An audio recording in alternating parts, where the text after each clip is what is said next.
Maquíllate conmigo mientras te cuento cómo surgió y qué problemas favorecieron a la independencia de México.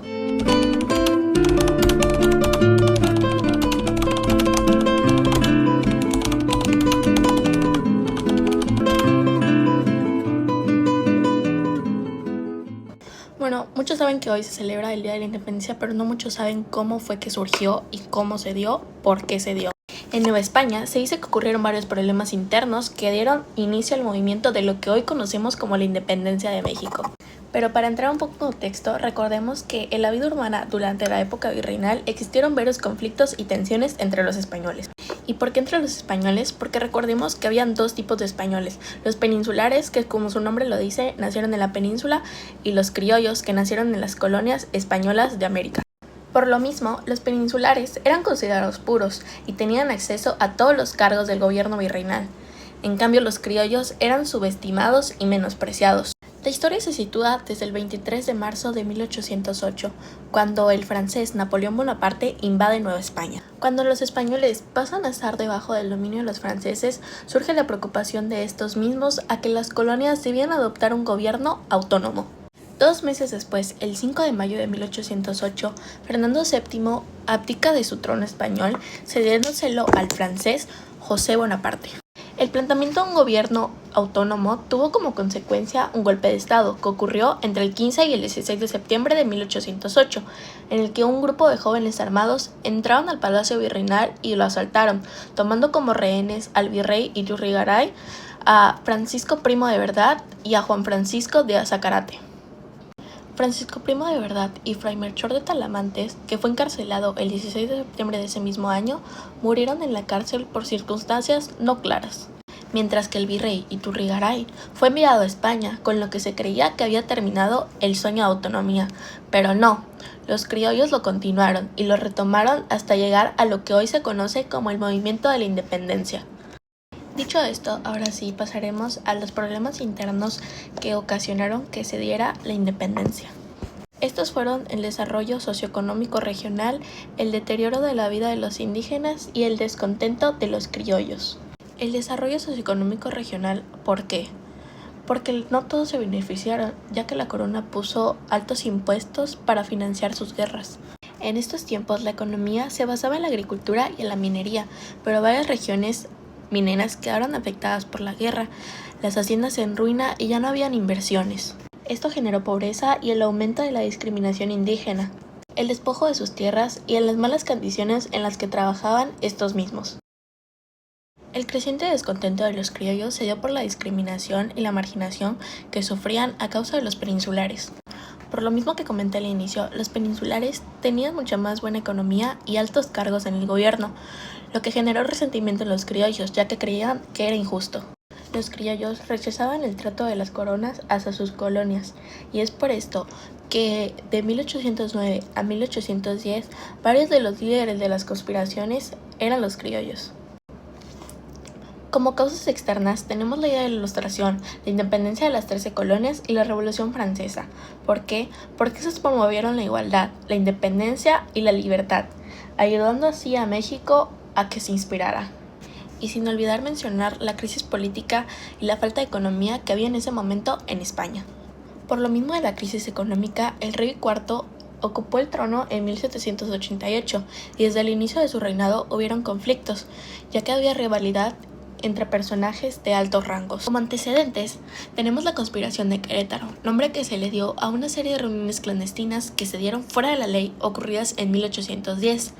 En estas pretendían derrocar al gobierno virreinal e independizar a México. En estas reuniones asistían Ignacio Allende, Miguel Domínguez y su esposa Josefa Ortiz de Domínguez, Juan Aldama y por supuesto el cura Miguel Hidalgo y Costilla. Al inicio, el plan era iniciar el movimiento en octubre de 1810, pero al verse descubierto se adelantó para el 16 de septiembre de este mismo año, fecha en la que se inició el movimiento de la independencia. El desarrollo de esta se dio en 4 etapas: el inicio, la organización, la resistencia y la consumación. El inicio se da el 16 de septiembre de 1810, cuando el cura Miguel Hidalgo da el famoso grito de Dolores, llamado así porque se halló en la población de Dolores, en ese entonces Intendencia de Guanajuato. Salieron aproximadamente 600 personas del pueblo de Dolores, muchas de estas castas y criollos. Así se comenzó un enfrentamiento entre dos ejércitos con ideales totalmente diferentes.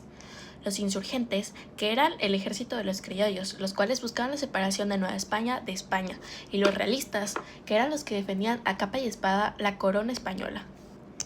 El 28 de septiembre de este mismo año, Miguel Hidalgo llega a Guanajuato, pero al ver que los españoles se acercan, deciden esconderse en Algóndiga de Granaditas, lugar que era destinado para conservar y guardar los granos y semillas. Por este motivo, el ejército insurgente decidió quemar este lugar, dejando así que todos los cuerpos que habían estado adentro quedaron sin vida.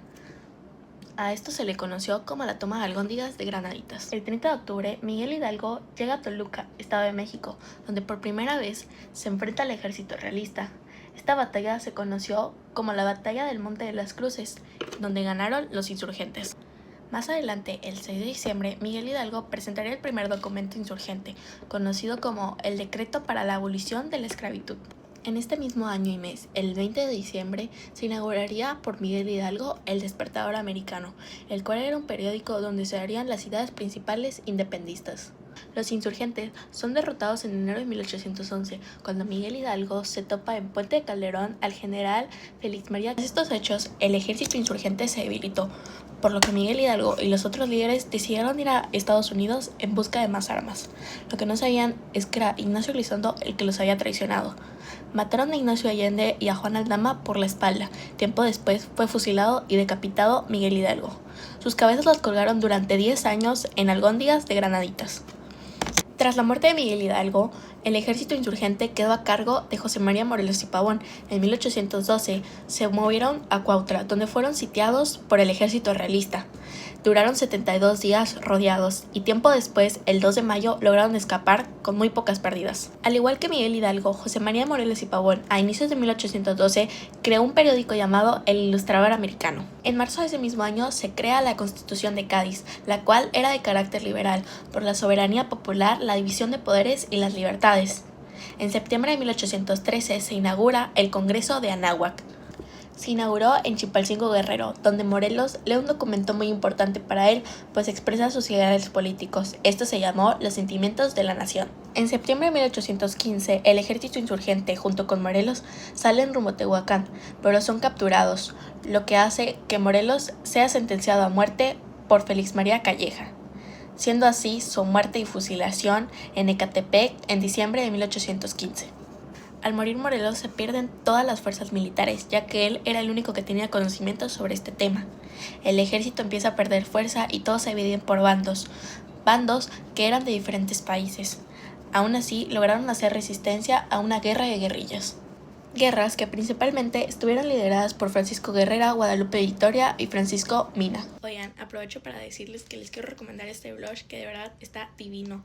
Lo acaban de sacar, es del tono 03 de la nueva colección, que tiene una nueva fórmula, la cual aporta un tono mucho más natural a tu rostro, lo que hace que se resalten tus pómulos, tu rostro se vea más iluminado y de verdad que está muy bueno, ya que pues el empaque es bastante práctico, lo puedes llevar a donde tú quieras y la textura es demasiado sedosa. Esta fue la resistencia y la consumación se da desde inicios de 1821. En 1821, el rey de España, Fernando VII, decide reactivar la Constitución de Cádiz de 1812. Por esto, los españoles ricos se vieron afectados, por lo que decidieron acudir a Agustín Iturbide, que había luchado durante los insurgentes durante 5 años. Así, el 10 de febrero de 1821, Iturbide estableció un pacto con el entonces líder Vicente Guerrero para finalizar el movimiento de la independencia. En este momento se conoce como el Abrazo de Acatepam. Después de esto, Iturbide proclamó el Plan de Iguala, el cual establecía que la única independencia era la religión católica y la unificación entre los realistas y los insurgentes. Cuando llega julio de 1821, el rey Apodaca es sustituido por Onoyuyú. Y cuando llegó el Plan de Iguala ya era conocido y apoyado por casi todo el virreinato de la Nueva España, por lo que consideró que la independencia era inevitable.